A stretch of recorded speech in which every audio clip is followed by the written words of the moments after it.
Hello, hello. Welcome to Taranaki Foodies on the Most FM, the tastiest food show on 100.4 FM. We talk about food, hospitality, gardening, produce in our beautiful Taranaki and about all the people who are involved in all this. We are recording our show live on Facebook group page. Please look for Taranaki Foodies. Join in if you like to peek behind the scenes. I'm Alina Williams, your local foodie selfie taker and the Most FM broadcaster. Our videographers today are Oli Foy and Nathan Griffith. Our guest is amazing, talented Flora Abdulina, musician, beautician, and Uzbek cuisine aficionado. Hello, Flora. Kia ora. Hello. And здравствуйте. И Assalamu alaikum. Wow, there were 4 languages in the studio from one person. Assalamu alaikum, Flora. Walaikum assalam, Malena. Awesome. So, Flora, you just introduced, you just greeted us in Maori, in Russian, in Uzbek, and in English. How multi-talented. I want to listen to some music first. I believe that it is the music from your country. It's from Uzbekistan. It's called Gulbadan by Hoji Akbar.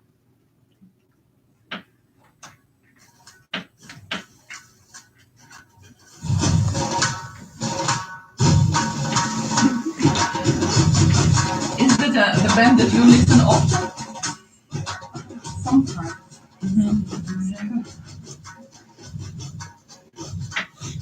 So if Ulrich or someone will send some messages, you'll let me know, just very quietly, maybe write it on a piece of paper. That's very rhythmical, isn't it? It is nice. I can imagine it on a This is a lot of music I like. Yeah. I like the low tones of it. It's really very bass. Uplifting too. Yeah. Very Asian. Little Asia. They call this area where all the sons are Middle Asia. Former Soviet countries, and now one country, which was Soviet Union, 15 different countries. Wow. With all different cultures, with all different costumes, languages, cuisine. Yeah.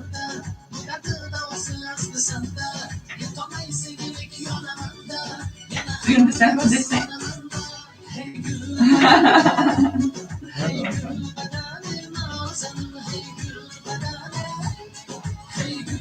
The young men thinking about a beautiful young girlfriend, beautiful young lady. Also, yes, of course. If you think all the songs are about love, maybe a lack of it, or maybe sometimes the expression of love, so it wouldn't be wrong to say that every song is about love. About how she's beautiful, how she's stunning. That's awesome. I can hear some of the unusual instruments. Well, not now, but when there was not a lot of singing. So, do you know what instruments were there? Duduk. Duduk? Is it Duduk like is a the pipe? pipe. Mhm. We've got doira, it's like percussion, it's like a drum, but you can hold it, it's like big plate,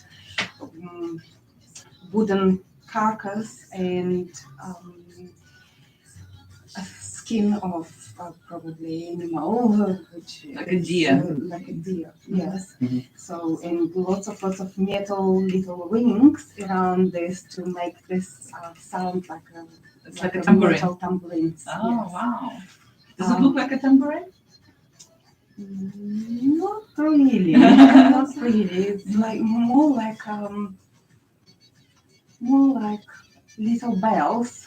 If you're gonna put little rings on the string and make a shake, it's gonna give you that shaky That's metal. interesting. I need to make my sound. research to make sure that I know what you're talking about. But I heard doira. Doira is like a huge long pipe, right? No, doira is that. Oh no, so duduk. Duduk. Yes, it's It's a very low sound, right? Yes, and they've got different varieties of this.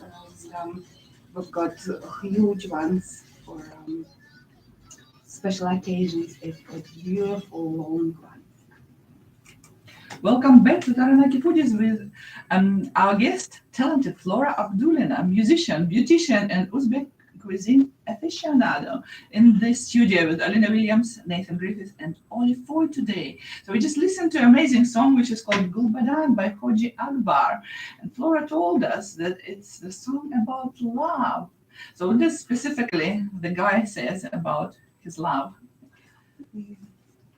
He loves his girlfriend, and she's admire her beauty, how she looks like, how she is dancing, how she is behaving, and Wow, that's wonderful. It's very often, we can ask Nathan that when you love a girl, the adoration is complete. You just don't do it halfway. So when I first met you, Flora, I was stoked about your musical education that you got at Tashkent State Conservatory. Conservatory, is that correct word? So how long did you study music? well, I studied music from 5 years old. Wow. My mother was a music teacher, and since 5 years old, we was studying music, fortepiano, piano. I played piano, and when I was 14, I went to music college.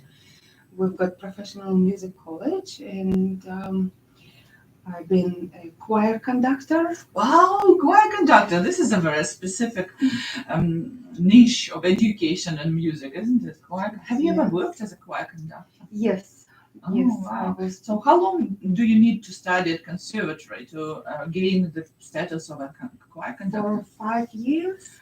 Right. Yes, it's not just a choir conductor. You have to play on the piano.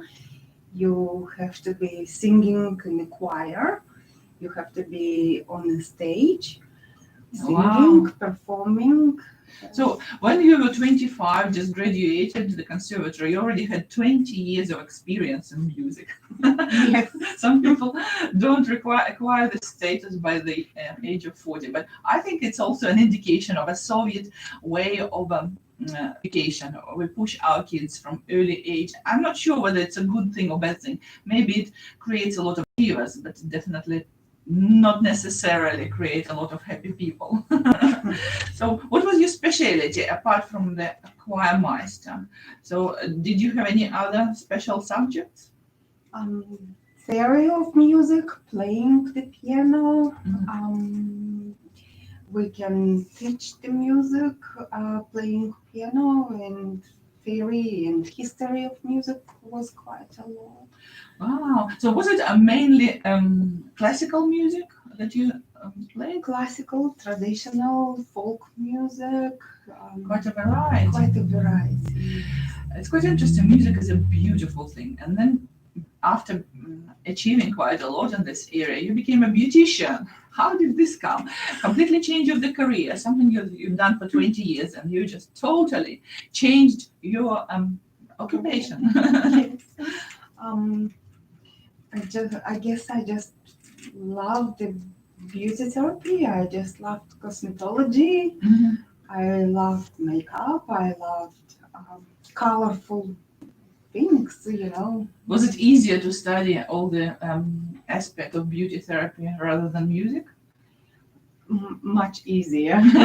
When you're patient, you will be so patient about this, and you're going to enjoy this study. So you graduated with merit awards from Beauty College of Camille in Auckland, right? So why did you do this with such a pomp?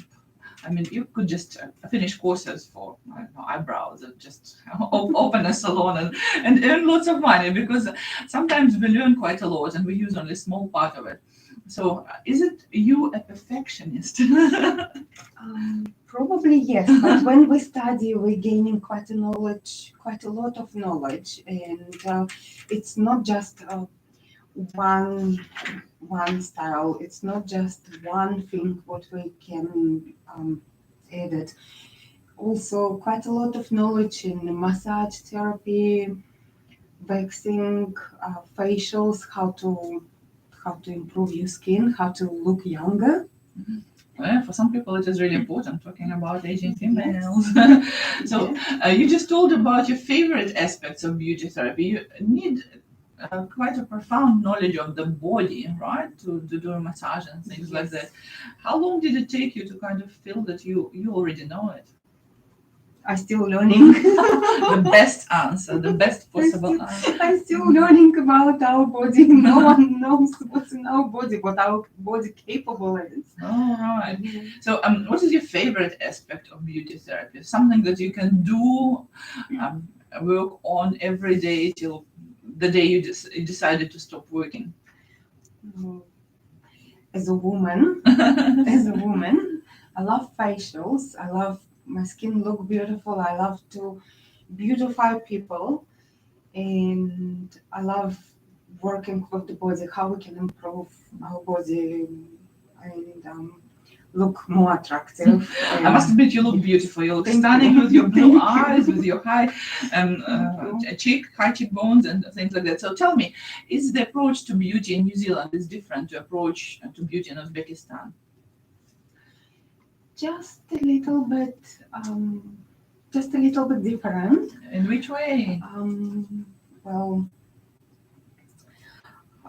in Uzbekistan, to beautify yourself, women's we've got special plant growing in the garden. Everyone's growing this. It's called usma. It's like a henna. So these green leaves we scrunching between our palms and squeezing and making quite a green blue juice, and then we're applying on our eyebrows, on our eyelashes to nourish them, to make them beautiful black, blue black color. Wow, that's an interesting approach. So it's the natural approach to beautify yourself. obviously it wouldn't suit the blondes. Obviously there's not a lot of blondes in Uzbekistan. Could be suitable as long as you're not holding this on your eyebrows for quite a long time. Otherwise, you will end up ridiculously looking. Too black, like a kind of a two black eyebrows. comical perception of a beauty. Yes, but lots of women loves plaiting their hair in thousand little braids. And Yes, so one of the folk dances of Uzbekistan is thousands braids. It's called. So it's a girl, quite a young girl, in a traditional outfit, which consists of like a tunic, silk tunic, and silk pants, and lots of braids. And when she dances, she turns a lot, and all these braids are kind of in the ear. So yes, they look absolutely beautiful, and quite a long hair. It's very traditional in Uzbekistan. You will find women with beautiful long hair. They're plaiting them. They still do in nowadays. Still do. So you brought some interesting artifacts today. So I can see on the chair next to you there is like a velvet and silk creation. Tell us what is it? What it is? So this is traditional men's robe. This is traditional men's robe, handmade. Wow, handmade, And, so intricate. I can see some of the golden threads. Golden threads, golden embroidery. We love decorate ourselves with Like bright and yes, shiny. bright and shiny like a peacock. love to decorate ourselves. Why not? It's our expression who we are. Yeah. And This is really beautiful, but it looks quite heavy. Is it heavy? it is a little bit heavy. Mm-hmm. It's a traditional robe, Han Sultan robe. Sultan, so it's like a Sultan robe. feudal ruler type Yes. of thing. Yes. It's still called Sultan robe, although we don't have Yes. feudal rulers anymore. Yes. And men's wearing them for occasions, and if you will come in as a guest to Uzbekistan, and hospitality will show you as a gift, you might get one of these robes. Wow. Do they use it in everyday life, or is it only as ritual, part of a ritual? No, it's just for special occasions and part of the ritual.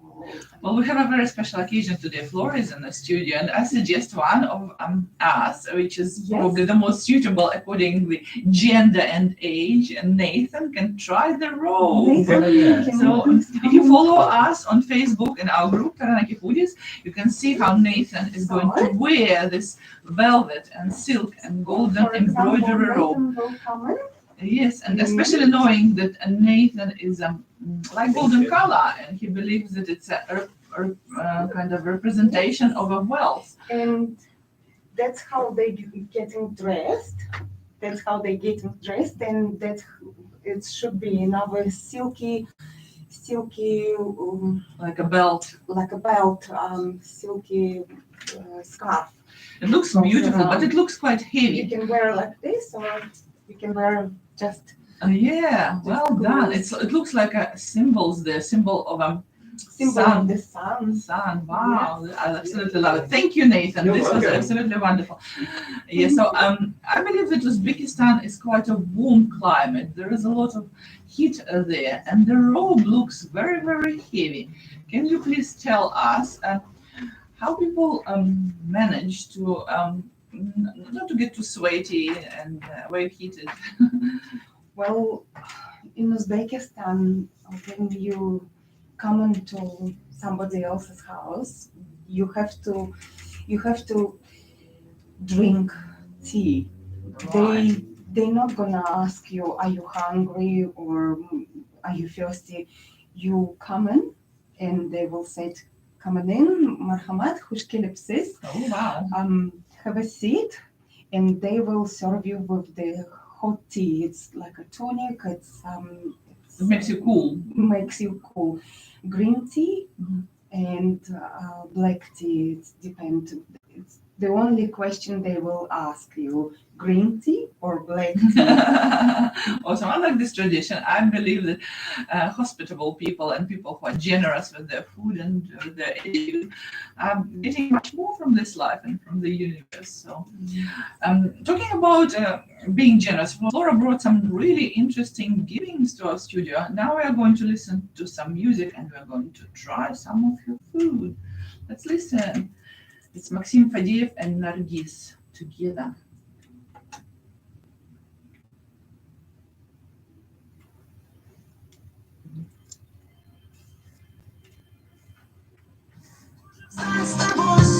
I know this song. This is a very cool song.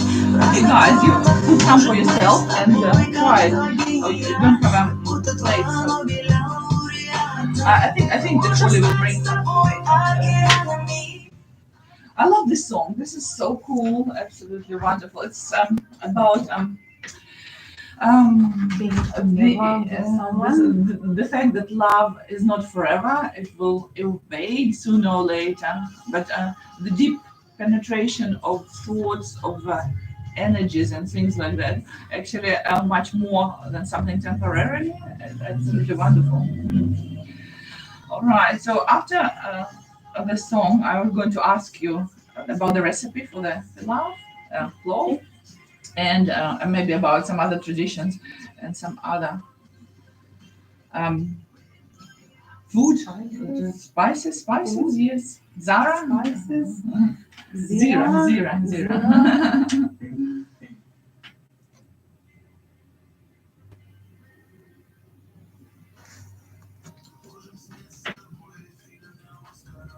И не получить его из-за погоды. Можем стать с тобой морем мокрыми и нас за своих примут пароходы. Можем стать с тобой океанами и нас разделит с тобой материками. Мы можем стать с тобой вечно пьяными, а может мы ангелы над облаками. This is a beautiful song, and it's a profoundly connectedness between two people. This is lovely. I absolutely love this. So Nargiz, so Maxim Fadiev is Russian, and Nargiz is one of his projects. He's a producer of her. She is an Uzbek singer. Mhm. She's She made born- it in the whole Eastern Europe, so she has known all Eastern Europe and Ukraine and Russia. Which Yes, is, and also she huge went to America. She was living in America, and after she came back for this project Voice in Russia, so she made it quite big influence. Yeah, and she looks very quirky and Yes, like an interesting person. absolutely amazing. I love her. Yeah. What not to love? Oh my God.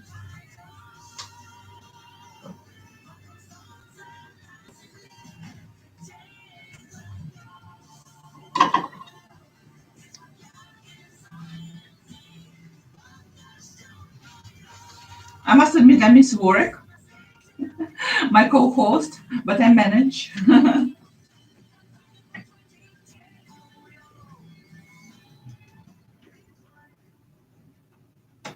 Welcome back to Taranaki Foodies on the Most FM, the tastiest food show on 100.4 FM. We are here in the studio with very talented Flora Abdulina, musician, beautician, and Uzbek cuisine aficionado. She brought a very interesting, absolutely heavenly smelling dish. And we have two guys who are going to try it. It's Oli and Nathan. And while they're doing it, I was going to ask Flora, what is this dish? So this is plov. It's a pilaf. It's Uzbek version of pilaf, right? Uzbek version of plov, or osh. In Osh. Uzbekistan, you will call this osh or plov. Mhm. It's been served for thousands of years, and if you will be invited to, for example, my house, you will come in. I will serve you tea and sweets and treats and dry fruits, like apricots, dry apricots, nuts, raisins. We've got quite a lot of variety: almonds, sweet almonds, salty almonds. I remember that because my dad was born in Uzbekistan. He's Korean who was born in Uzbekistan, and he spent his early ages there. And I remember this beautiful sweets from Uzbekistan. They're all based on some sort of nuts or dried fruit, sometimes egg whites. There's one with egg whites is very popular. And also, I remember that making pilaf, plov, is a long story. It's the whole family gathers together and in a big, like Big cast wok. iron, cast iron, Cast iron wok. They were cooking it for quite a long. So first of all, they melted the fat from the lamb. Melted fat from the lamb or beef. Okay. You can have quite a lot of variety of plov made out of beef, made out of lamb, made out of chicken, Oh, even chicken. even chicken. Yes, and And I remember that it was done for like hours. Maybe I was a child and perception of the time was wrong then. Is that true? So it's a long dish. But it makes sure that all the different ingredients are mixed together without actually being stirred because it's in a Yes. slow heat for a long time, right? yes, So what's in your plov? Tell us. in my plov, Yeah. you caramelizing onion, Yes. carrots, meat. So last night I decided I'm gonna make chicken, Mhm. chickpeas, and rice Wow. And how long did you cook it for? for about 2 hours. Wow. I'm glad that you decided to do it in advance because otherwise it wouldn't be enough maybe time for today. No, it would have been until tonight. I also noticed that you brought some sweets, which is dried fruits and nuts, and they're in a beautiful like vases, little Little containers dishes, here that have the traditional dark blue, white, and the golden pattern on it. Tell us about it. Yes. So in Uzbekistan grows lots of cotton. Yes, it's a cotton area of the Cotton world. area of the world. So I think Uzbekistan on number 8 Producer. producing in the world cotton. Oh, right. number It's a 8. special Yes. closeness to the equator and dry climate. Yes, dry climate. We got about 7-8 months of warm weather.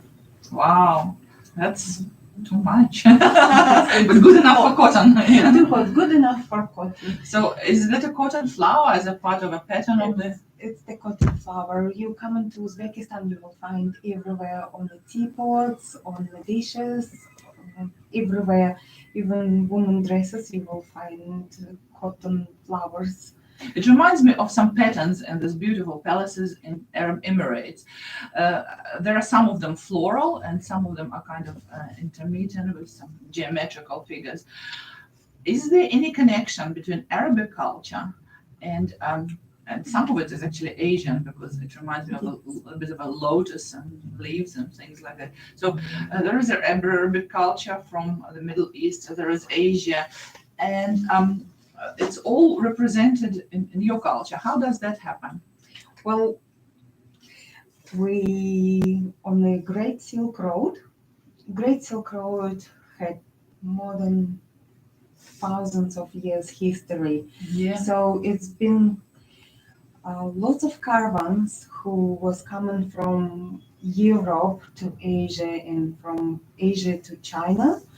So it's called Great Silk Road. Oh, so you were part of the Great Silk Road, you were part of the trade, and that's why a lot of cultural things intermittent because pilaf exists in many cultures, right? Yes. Well, in your culture it's called plof, right? Yes. Somewhere else it's probably called different. Is there any other similarities with the food? Yes, in Greece, in Turkey, they've got baklava. Yes, it's a dessert. We call this pahlava. Okay. Pahlava. It's a very minor change, but it is Yes. slightly different. Pahlava plus dolma plus it's in our dish, which is mince rolled in the wine leaves Yes, it's beautiful. from the Greek. So Alexander the Great, Mhm. it's historically known, Alexander the Great was in Uzbekistan, was in Oh. Tashkent. We were going way back in history, and we've got lots of legends how Greek soldiers was coming through to the Persia, to the India. And of course, when they was traveling, they was bringing spices. They was bringing quite a lot of beautiful dishes, quite a lot of silver, gold, tradesmen's jewelry. Wow. Yes. So talking about spices, what is the most popular spice in Uzbekistan? Most popular spices is cumin. Okay, the same as in India, probably. Yes. Or Eastern cumin, Asia. coriander, curcuma, Mhm. um, Zira? zira. This is very Arabic. Mhm. Zira. Sesame seed. They call it jira, I think, but and closer to Asia, it's zira. Sesame seeds. Wow, this is also quite amazing. Sesame seeds and saffron. Saffron quite expensive. One of the most expensive spices. Do they grow it in They Uzbekistan? grow in Uzbekistan. Wow. It's the flower. Yeah. It's grow as a flower, beautiful flower, and when they gather it, it's Just the center of it. Wow, this is pretty amazing. And I noticed that you brought a beautiful, quite interestingly patterned table runner. It's a unique pattern. I haven't seen it anywhere except Uzbekistan. So, and a bag with a similar one. Yes. So is it a traditional one? It's a traditional silk. Yes. In Uzbekistan, we've got quite a lot of silk, making silks, and so it came People from still wear it. China. Oh. Yes, people wearing silk because it's too hot, and natural silk keeps your body cool down. Oh, right. So it's the kind of cold, gives you the cold effect. Yeah, so instead of actually opening up and wearing no clothes or very little clothes, they cover their body and make it cool by wearing this natural material. This is pretty amazing. So I'm going to give the microphone to the guys and listen to what they're going to say about the food they tried. How about Oli will go first? Oli, our videographer. That was really nice. It's like nice and simple dish. Doesn't have too much in it, too complicated, but it's still really good with the chicken and rice and stuff. It's a really good way to have something healthy. Wow, I really like it. It's a really good. So the next one will be Nathan. This is made with simple traditional ingredients. It has a great taste. It's sort of a burnt flavor that must come from the nuts. And it's got a great texture. I could see this dish being recreated with cauliflower. Oh, Yeah, wow. that would be a vegetarian option. Vegetarian option. This is a real foodie talk. I love how Oli and Nathan give their own twist and how they Thank you, recognize the beauty in the healthy food. We love to talk about health and how food could be a medicine and how food can enhance our health. So it's a unique country. It was on a crossroads. It was part of the Silk Road. It formed a very interesting, unique culture, very unique patterns. Musical instruments are unusual, costumes, and all sorts of other things. It's quite amazing. And I heard that food-wise, there was a phenomenon of chaikhana. Chaikhana is the tea houses. Yeah, and only males were allowed to use it. Is that true? Yes, yes. Males.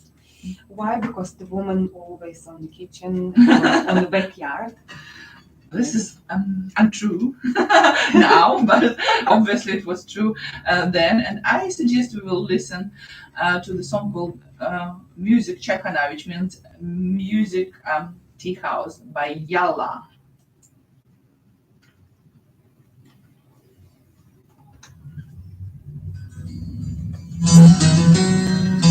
This is a very melodical one. Very melodical one. Do you cook it often at home? Or probably tired of it? I can't cook borscht very often because my family is tired of my traditional food. My family loves borscht. Well, we should swap families, I suppose, maybe for a week. They'll cry because, well, I mean, yours will cry. Loves salt. Loves rice. Oh, right, okay. I think it's very important. Well, food was an important part of self-identity, and also for us, it was an important part of surviving. Because if you don't know how to cook very often, you'll probably die. Especially in the days of big famines. We had several in the history of our nations, and people normally don't like to talk about it because it's very gruesome and very horrible. But it still happened. People learn to cook from something that is non-poisonous. So my kind of definition of edible is several stages. One stage is if it's not poisonous, it's probably edible.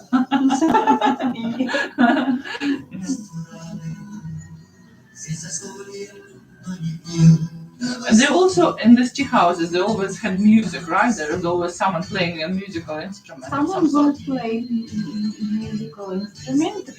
It's like, for example, you're walking on the street, you're going to the work or market. You went to the market, you bought fruits, vegetables. You're coming back, and you can come and you can see your friend or neighbor and Chat for hours. and just come in and have a seat. It's outside because it's too hot, and we've got lots of tree shades. So and they're all going to be sitting in a nice, quiet talk, Wow. discussion, talking about. They always will be asking, "How's your family?" First question, "How's your family? Oh, yeah. How are you? Awesome. Where you went? What have you done? What's happening?" So, are alcohol drinks popular? Were alcohol drinks popular in Not history? really. Maybe in the modern days now, probably. Right, so after the song, we are going to wrap it up, saying thank yous because our time is gone. Wouldn't you believe that you were talking for 40 minutes? It went rather fast, isn't it? Yeah, our next show, please listen to it. Don't switch off the station.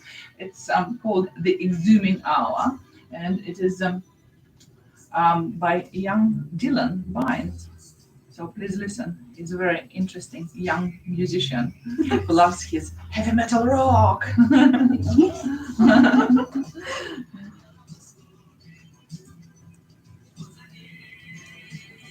Is there a distinctive flavor in there that it tastes almost like a soy sauce?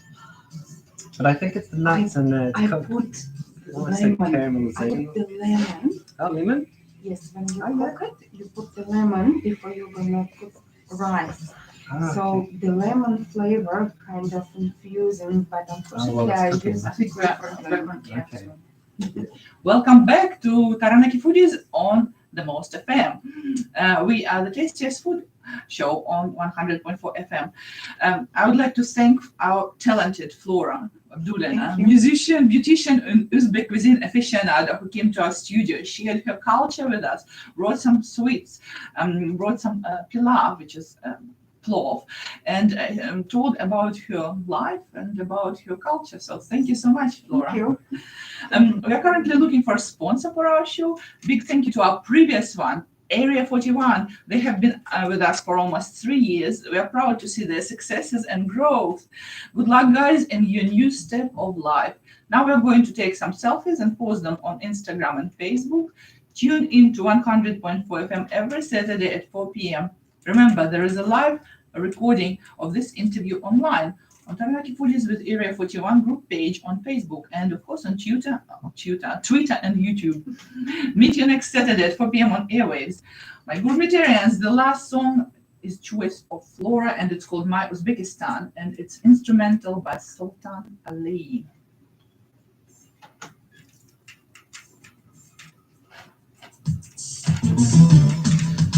Right, we are on air officially. Well done, everyone.